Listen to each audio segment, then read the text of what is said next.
ఆ పిల్లని చూ పైన పిల్లని వచ్చినారా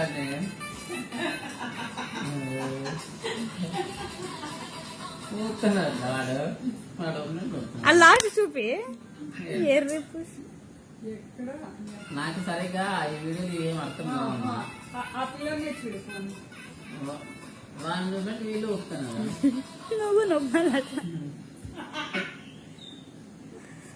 నేను అతను ఇద్దరు ఊపినాము. నువ్వు మా అమ్మ ఊపలేదు, మా అమ్మ చూపిస్తే మా అమ్మ ఊపలేదు, నీకు చూపిస్తే నువ్వు ఊపలేదు. మేమిద్దరు ఎందుకు ఊపినాము? ఇన్స్టాగ్రామ్ లో వాళ్ళు అంతా అట్లా చేస్తారు.